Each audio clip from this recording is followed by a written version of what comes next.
Ligados e integrados. Realização Canal Rural. Oferecimento Seara. A qualidade vai te surpreender.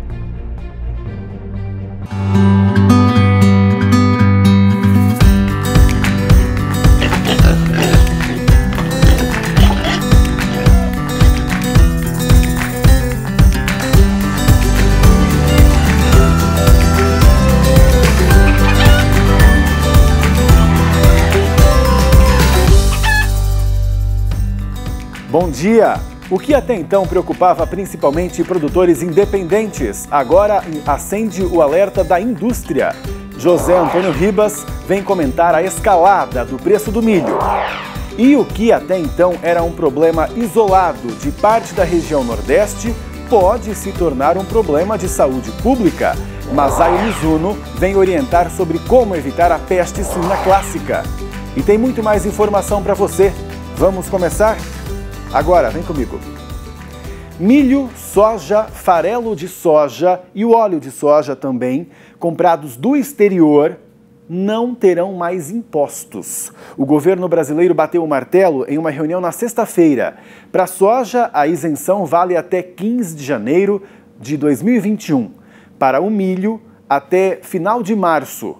A proposta de reduzir as alíquotas da soja partiu do Ministério da Agricultura, Pecuária e Abastecimento, enquanto o Ministério da Economia propôs à Camex, que é o Conselho de Exportação, que zerasse o tributo cobrado das importações de milho como forma de conter a alta de preços dos alimentos.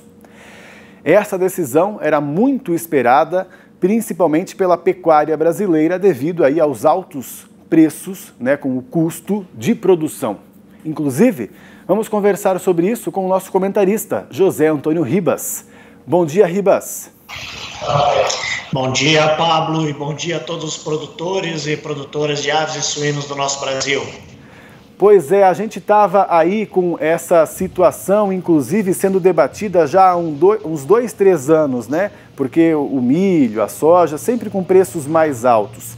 E esse ano começou a ser mais ferrenha a discussão, até que, enfim, veio aí, então, agora essa isenção para a gente comprar de fora, o milho, a soja, o farelo, o óleo. Você acha que isso realmente vai ajudar a gente, hein, Ribas? A gente espera que sim, Pablo, porque vamos fazer uma retrospectiva, Se a gente voltar para janeiro do ano 2020, nós pagávamos na saca, vamos pegar preços Santa Catarina para a gente ter uma referência para não misturar cotações aí. A gente pagava na saca de milho 30 a 35 reais. Hoje está se falando de 70 a 75 reais.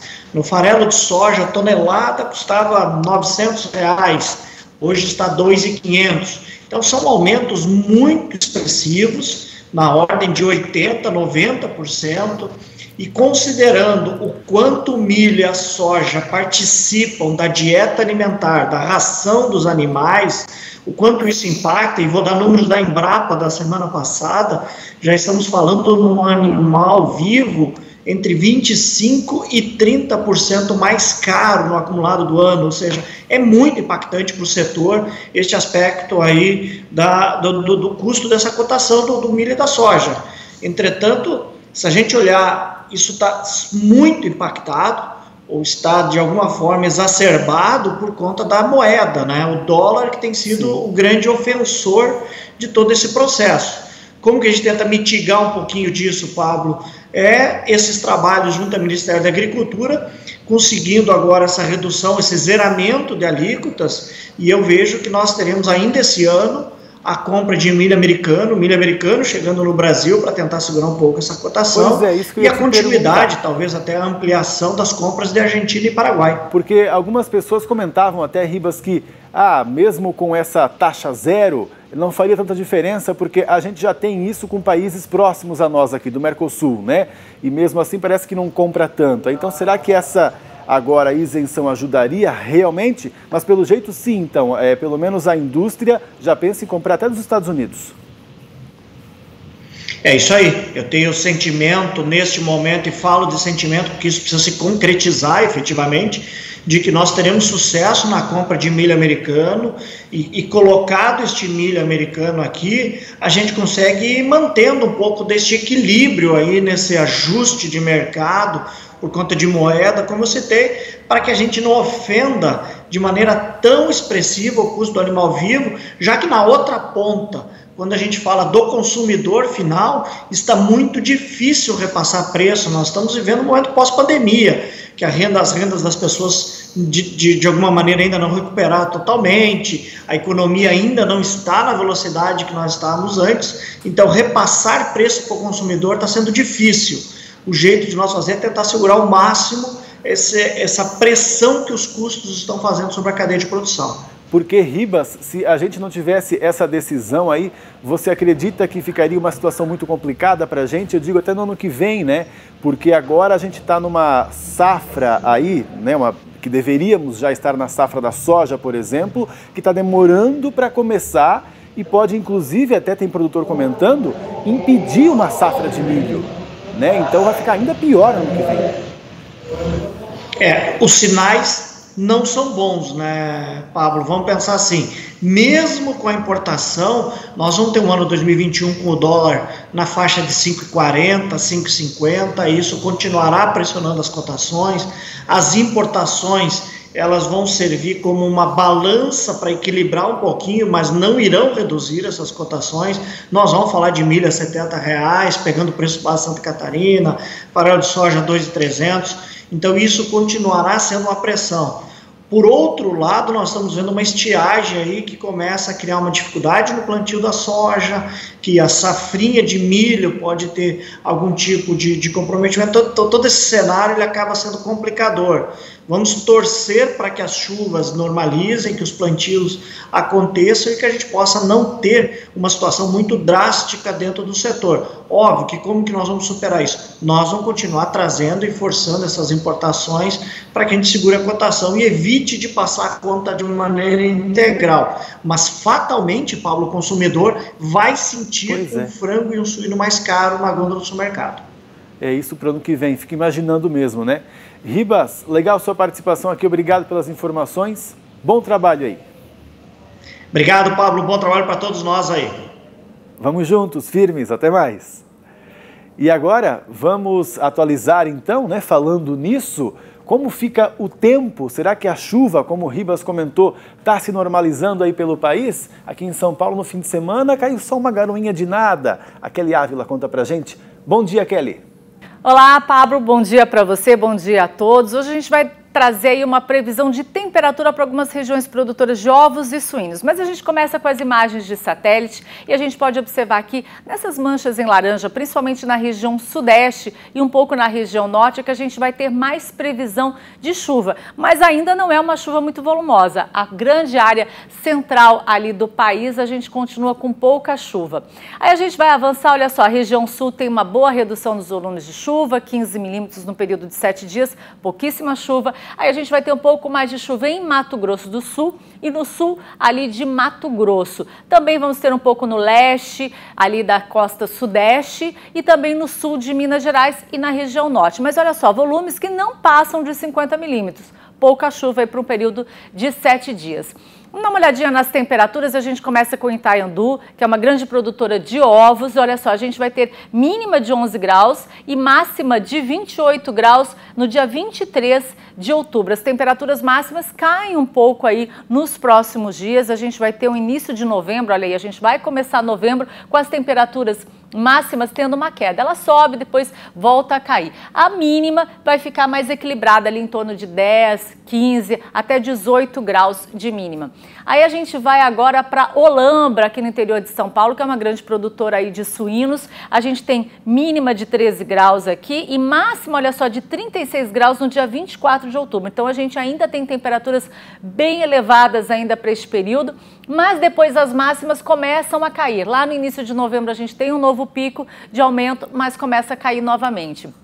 Para encerrar, São Gabriel do Oeste, Mato Grosso do Sul, também produtor de suínos. A gente vai ter aí máxima de 40 graus no dia 17 de novembro e a mínima no dia 9 de novembro. Então as mínimas vão cair, então a gente vai ter mínima de 9 graus, já é uma temperatura bem fria ali em São Gabriel do Oeste, e máxima de 40 graus, olha só, no dia 17. As temperaturas máximas, como a gente pode observar, vão oscilar bastante. Então vão ter dias de 40 graus e olha aqui, aí começa a cair as temperaturas em alguns momentos chegando a 25, 26 graus. Então é preciso ficar atento aí, principalmente com os animais nas granjas aí, porque a gente vai ter uma grande oscilação de temperatura neste período. A gente se vê. Pois é, Kelly, obrigado pelas informações importantes, né? E nós vamos ficar de olho, então, aí nas amplitudes e nos nossos aparelhos aí de temperatura, hein? E daqui a pouquinho a gente vai falar sobre quais os riscos da peste suína clássica se tornar um problema para a pecuária brasileira. Até porque dias atrás surgiu um novo foco no Piauí. Mas antes, vamos ver um recado que nos mandaram aí direto de uma granja, olha só. Meu nome é Guilherme Benteu, proprietário do NUP Nossa Senhora das Graças, integrado da Seara Alimentos da unidade de Jacarezinho. O agro não para. Ligados e integrados, volta já.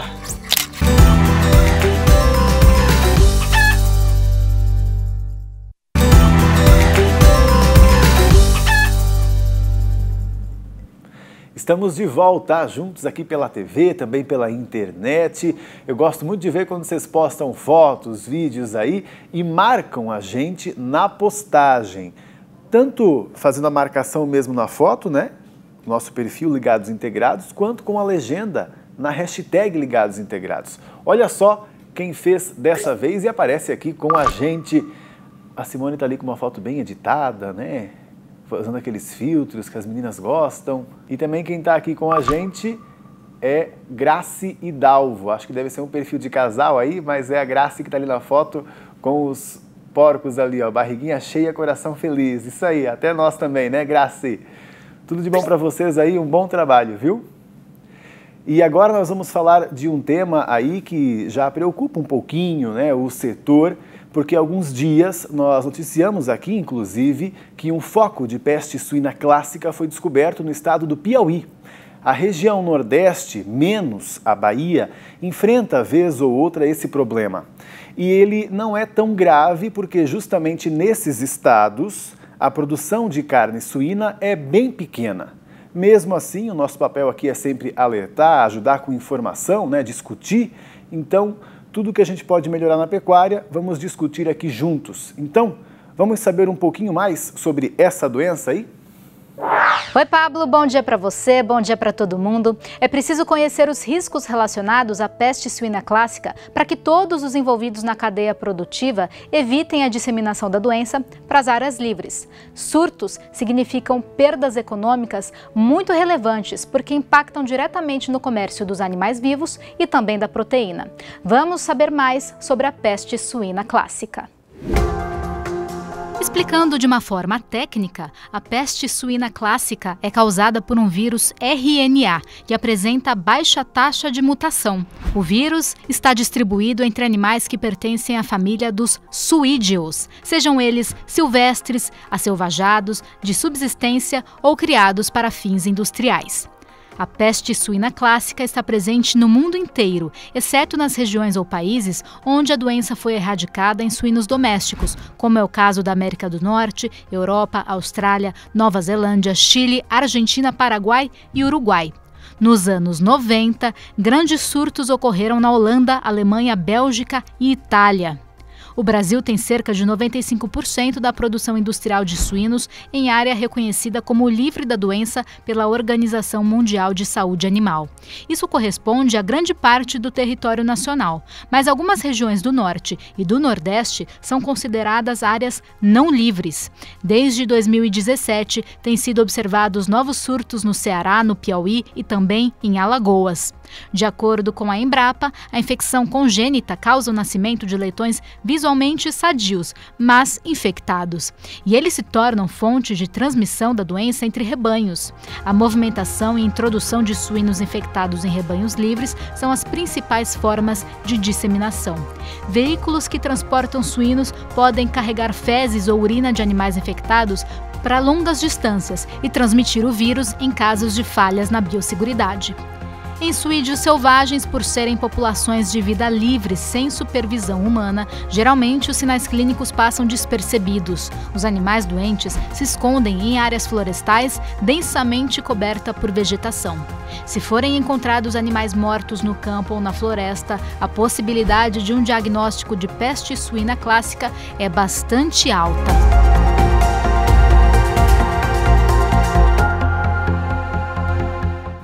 Vamos conversar mais sobre esse assunto, então, que inclusive me deixa curioso, justamente pelo fato de que, se no Nordeste, né, temos uma criação tão pequena de suínos, por que que lá é que aparecem esses focos? Vamos conversar com a Masayo Mizuno Ishizuka, que é doutora em veterinária e pesquisadora também. Masayo, um bom dia para você, legal te ter aqui. Bom dia, é um prazer muito grande poder falar sobre peste suína clássica através de vocês. Que bom. Masayo, conta para mim uma dúvida até que eu fico pensando aqui, né?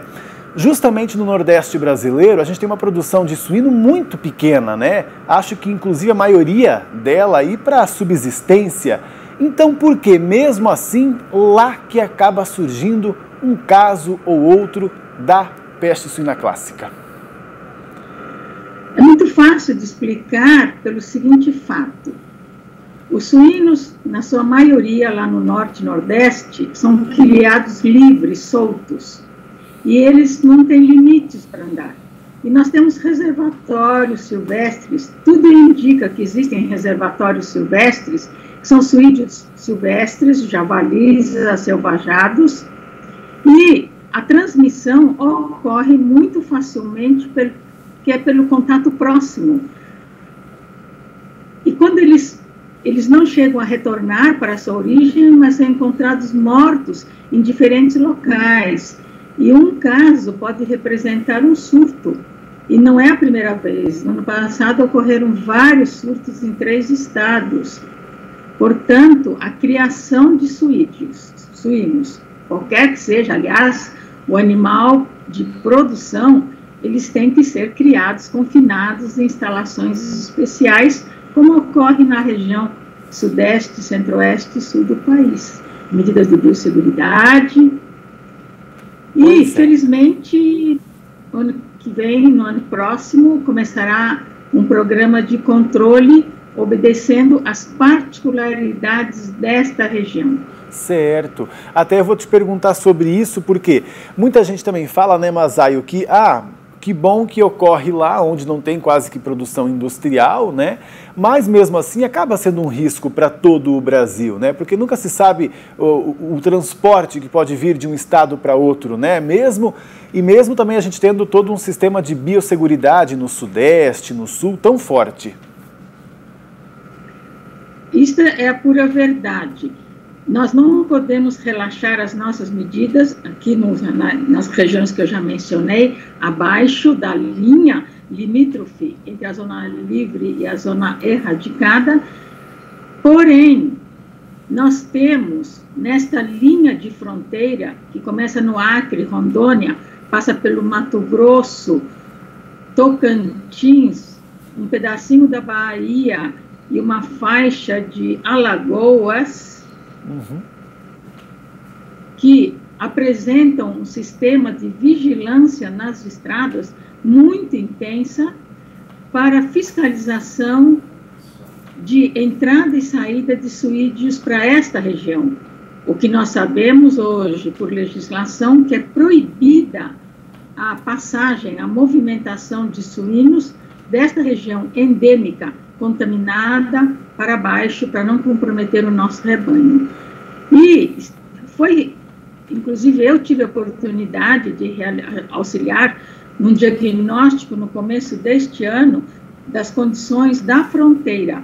E posso garantir a todos que, mesmo diante de todas as dificuldades que o serviço público enfrenta, a fronteira ela está sendo muito bem vigiada.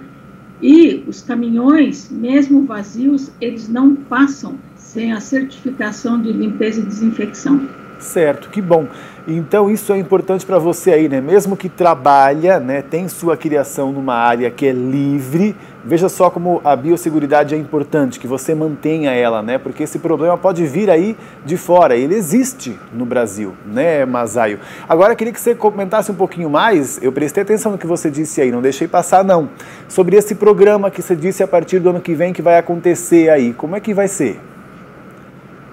É um programa que já foi delineado há mais de um ano pelo Ministério da Agricultura, que tem um setor específico para doenças de suídeos, e é um programa que fala não apenas na vacinação dos animais, mas também nas medidas de biosseguridade e para que a região comece a crescer no sentido de criar animais, mesmo que de subsistência, mesmo que de fundo de quintal, mantenham esses animais confinados dentro de um espaço, dentro de instalações. Mesmo que seja ao ar livre, sejam mantidos confinados. Então, é um programa robusto e que nós temos muita esperança que em alguns poucos anos esta região venha a erradicar a doença, como nós aqui já erradicamos, e eles estão, eu tenho a certeza de que a população humana já está pronta para aplicar essas medidas. Falta agora a introdução da vacina. Tá ótimo, então. Masayo, muito obrigado pelas informações muito legais, inclusive sobre o programa e uma novidade para o pessoal, né? Então, um bom trabalho nessas pesquisas aí, quando tiver novidade, traga para a gente. De aves também, se vocês desejarem. Vamos precisar, sim. Obrigadão, então. Até mais. Muito obrigada. Eu que agradeço e felicidades para vocês. E para todos os pecuaristas do Brasil todo. Nós merecemos o melhor programa de suínos, de aves, de bovinos, equinos, todas as espécies animais. Somos uma grande nação. E para nós é uma alegria e uma honra te ter aqui. Você sabe. Até mais, então. E agora, vamos ao nosso quadro Focinho de Porco Não é Tomada, que desmistifica aí pra gente sempre, né, alguns causos, eu diria, sobre o agronegócio. Causos porque a maioria deles nem é verdade. Por exemplo, você já ouviu falar que mulher grávida não pode comer carne suína? Será que é bem assim? Vamos ver.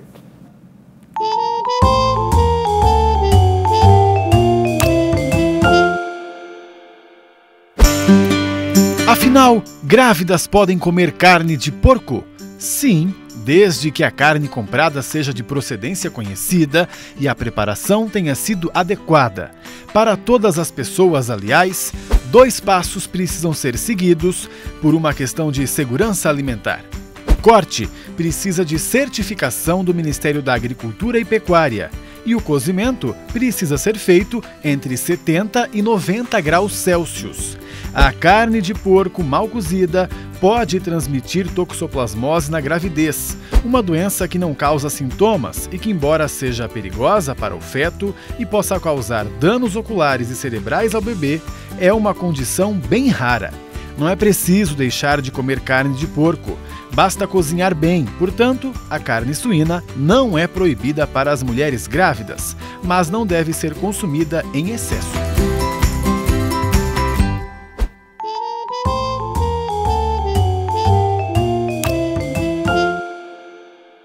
Tá vendo só? Tem alguém com dúvida aí na sua família? Mande então o nosso quadro Focinho de Porco Não é Tomada para essa pessoa, né? Se você quiser compartilhar, é só acessar o nosso Instagram. Nossos quadros estão todos lá. Aí você pode estar lá interagindo com a gente e também convidando os seus amigos. E agora eu quero falar sobre a morte de Mário Lansnaster, que é empresário, presidente da Aurora Alimentos e também alguém que fez muita diferença, lutou muito pela avicultura, pela suinocultura aqui no Brasil.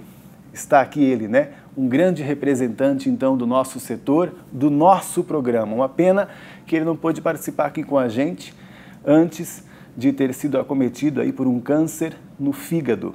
Ele lutou durante bastante tempo, mas não resistiu. Mas é claro que o que Mário fez, né, como um líder aí do cooperativismo, é algo que não tem como voltar atrás e que bom, né? porque ele contribuiu muito e deixou um legado importantíssimo para todo o Brasil. Então, o nosso sentimento à família Lansnaster. E assim terminamos o programa de hoje. Muito obrigado pela sua companhia.